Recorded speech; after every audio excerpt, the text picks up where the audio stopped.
Hey everybody, what's happening? Son of a Silver Stacker here. In today's numismatic news and information for the 15th day of February 2023, I'd like to welcome you over to JM Bullion. So we may look at those live spot prices. However, before that, going to welcome you to join us this morning for Sunrise Coffee and Coin Talk with Stacker. It was awesome yesterday. We had the CEO of Vaultbox in the house. We had a great interview, incredible interview, and you might want to check that out. It was good stuff. Just amazing. And then we also did Lucky Duck's Vaultbox live unboxing. Okay, so go ahead and check those out. Now, did I mention I wanted to give a huge shout out and a big thank you to all of our channel members. This would be a lot more difficult and challenging without all y'all's help. Thank you so much. Now let's go to JM Bullion and look at the live spot prices. Let me hit reload here. So it looks like gold is going to be still down 17.26 to 18.45.60. Silver down 35 cents to 21.76. Platinum down 7.98 9.41.20. And palladium down $20 5 cents to 15.21.80. Silver, is it going to be 25 or 21st? Yeah, let me say probably, I would think 21st, but that's just my opinion. Now look at this. We're looking at the spot price for the premium Eagles, and the premiums are, the premiums on the American Silver Eagles, I can't even talk. We're looking at $16.42. So they're coming down, okay, but not as fast as I'd like. Because check this out. We still have limited or no sales at the United States Mint for February. Because guess what? The bullion dealers have all been stocked up here in January. So for the month of February, well, it looks like it's going to be pretty lean. And if it remains that way, and if the Mint does make coins to order this year, well, we could see a very few American Eagles for 2023. Wouldn't that be interesting? Now, it'd be also interesting to see some awesome errors for 2023 as well. Now let's bump over here to Yahoo, Canadian. Yahoo, Canadian, what is it? ca.finance.yahoo.com. Under news, Royal Canadian Mint temporarily lays off 56 workers at its Winnipeg facility. And I believe that's in the province of Manitoba. And it's just south of two huge Great Lakes. Lake Manitoba and Lake Winnipeg. Canada's full of Great Lakes. It's amazing. So talked about, I guess. So it says here, the Royal Canadian Mint says it's temporarily laying off 56 employees at its Winnipeg facility. In a statement, the Mint says prolonged effects of the pandemic and ongoing geopolitical instability are disrupting global markets, which it says is limiting demands for its coins it makes for other countries. So those 56 folks, I imagine they were like, they were doing the foreign coins, and I guess they couldn't find out a position for them at the Winnipeg Mint, so they put them on furlough, I guess, or whatever it says here.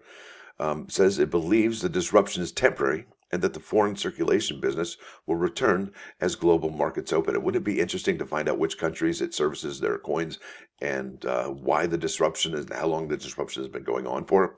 Now it says here there were 351 people working at the Mints, I almost said U.S. Mints, at the Canadian Mint's Winnipeg facility before the layoffs announcement late last week. The statement says the Mint has made every effort to avoid layoffs and is doing so only as a temporary measure, and that the affected employees will be offered transitional support. And I wonder what type of employees were they?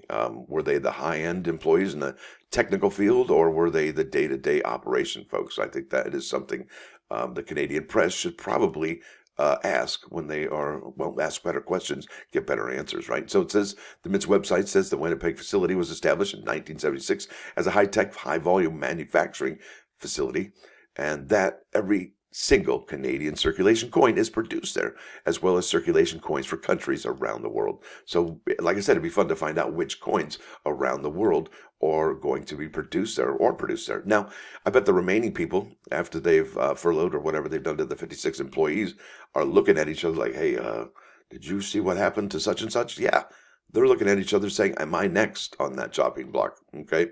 Now, this begs the question, what about the United States Mint? Are they going to be looking at any layoffs there? I mean, let's face it, we have had some amazing things happen at the United States Mint, no doubt about it. But, right here, I mean, this is is part of the problem. The United States Mint, added a bunch of products here on this 3-roll set. They've raised prices here, and it wasn't just for the American Women quarters they raised the prices. They raised the prices across the board. And what's that going to do? Well, that's going to make people not purchase as much of their products, right? They won't be in as demand. And does that make the mint lay off people? And isn't that funny how that works? If and this would be done by the United States Mint by themselves by doing this and just toying with the numbers. Isn't that incredible? So nobody buys their products now, and the Mint has to lay off people. What a bummer in the summer, and that's just, and that's something that happens with the decisions that are made at the top. It's called unintended consequences because maybe somebody didn't have enough foresight to see what the consequences may be. Now, let's check this out. Now, we have that $60 set, that $20 per roll is now on Remind Me. And the United States Mint will or will not, maybe they could, come back here for the next week and drop a couple here and there as the next week drops. So may see these, you may not, at 7:30 in the morning Eastern time.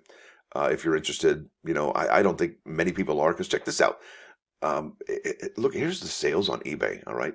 So we have, these are the 28 only listed just yesterday that are sold. All right.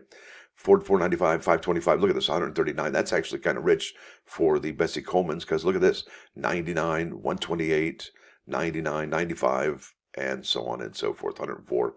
So you're looking, honestly, I bet $100 would be a lot of money to spend for the Bessie Coleman quarters, B, D, and S sets. And honestly, I probably would think that, if there is something going on with the circulation, um, difference on the finishes from one coin year to the next, from 2021 or 2022 to 2023, I believe that it may put the 2022 American Women quarters in a different category altogether. But then again, we may not, because this could be a typo, right? But they did say it twice. I don't know. So this is definitely something interesting that I'm going to find out, and I'm going to look. I got to dive a little bit deeper into this. I got 3 of the sets, and one of them I'm going to open up the Philly, the Denver, and the San Francisco roll and compare and contrast them to last year's American Women quarters to see if they're the same finish. I think that is doing it justice. Now let's keep on keeping on here. Now the Royal Mints, that's right, the Royal Mint, they're excited to announce that the third coin in the Harry Potter 25th anniversary collection, and the first that's going to feature King Charles III's coin portrait, will be available on 16 February at 9 a.m. That's this well, I don't know if it's going to be this portrait. Well, probably. And it's going to be 9 a.m. British summertime, okay, or GMT or whatever it might be. That would be 4 a.m. our time, I believe, 4 a.m. our time here on the East Coast. And, do the math, it might be 1 a.m. on the West Coast. So there he is. That's Albus Percival Wulfric Brian Dumbledore. He is the headmaster over Hogwarts in the Wizarding School. And this is the third coin, and the Wizarding School will be the fourth and final installment of this coin. So 2 coins featured the Queen, the late Queen, and 2 coins will feature King Charles III. And this is the third installment. So that's going to be kind of cool. And now let's wrap it up, because we do have just a limited amount of time left. So this is Numismatic News Dot Net. And this article is written by Sophia Matamuro 17 hours ago. And it says Ukraine steals the show for Coin of the Year. So we did get a winner for Coin of the Year. All right. Competition was tough for the Coin of the Year competitors this year. The 10 category wins had numerous close calls in voting, with Canada, Ukraine, and Austria all pulling ahead with multiple wins. Okay, so let's get right to it. Let's find out what the Coin of the Year is. Bam, there it is. And that is actually a stunning looking coin, no doubt about it. Pretty simple on this side, but look at the intricate detail and look at the colors on there. That's very cool. And then you've got the birds in flight across that background. That's incredible, right? Look at that. All those vertical, horizontal lines. That's incredible. Definitely interesting. Hard edges everywhere. So there you go. It says here, alongside their overall win, Ukraine also stole the spotlight with the best contemporary event category, with their coin celebrating the 25th anniversary of the Ukrainian Constitution.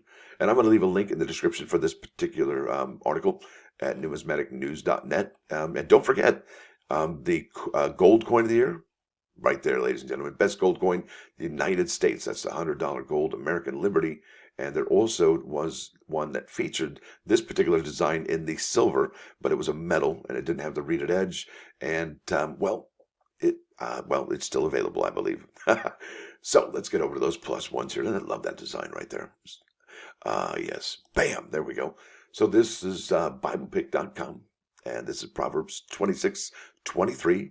And it says here, burning lips and a wicked heart are like a potsherd covered with silver dross. So basically, it's like, shard of glass or pottery, and then you're covering with silver plating. And basically that's like saying, insecure or insincere compliments camouflage evil. Yikes. So yeah, insincerity, right? Because it's cheap. It's just plating around it. Yeah, that camouflages evil. Now let's head over here to 99.9 KOIN Coin News Network. This is Nina Hagen, right? 99 Red Balloons. Came out in 1983. And this is, it says 80s here. And I got 600 views a month ago. But you gotta look at the lyrics. If you don't, they're right here up on the side of the screen here when it goes. And you should check it out. It's really intense.